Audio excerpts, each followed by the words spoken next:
Hello, welcome back to another theory of 1923, the true story behind 1923 Tiana Rainwater and Catholic schools for Indigenous children. Warning, spoilers ahead, and don't forget to subscribe to my channel. Another Taylor Sheridan series had its mid-season finale this week, but at least we only have to wait a month for 1923 to return as opposed to 6 months for Yellowstone's 5th season's second half. The good news in the mid-season finale is that although John Dutton III, the second of James and Margaret's 3 children, passed away, Jacob Dutton, who played him, managed to survive because, as he stated, he is too stubborn to pass away. James and Margaret's 3rd kid, meanwhile, received a letter from Africa asking him to return to the ranch and help the Duttons in their ongoing conflict with the sheepherders. Helen Mirren's portrayal of Cara Dutton is doing her best to defuse the situation until Spencer can get back. Every episode of 1923 this season has taken place in a Catholic boarding school for Indigenous kids in the interim. Each book in the Yellowstone trilogy by Taylor Sheridan incorporates tales from the Native Americans who live in Montana, and this one is especially gloomy. Sheridan is throwing light on yet another unpleasant episode in American history, one that most likely isn't covered in many history books. Indigenous students attended government-funded boarding schools in the late 19th and early 20th centuries with the intention of forcing them to adapt to American culture. That required removing them from their homes, often hundreds of miles away, and placing them in boarding schools where Indigenous kids were maltreated, beaten, and starved.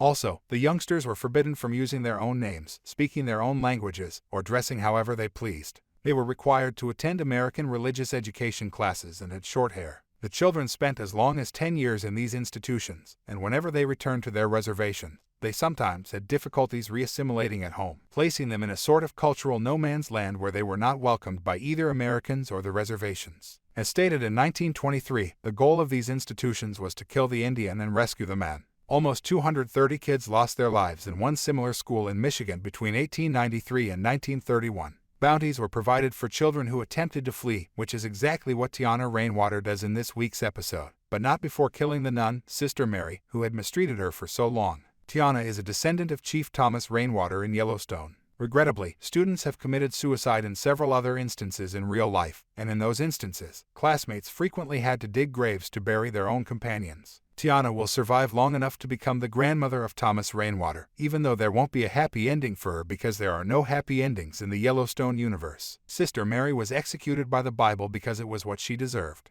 Thank you for watching.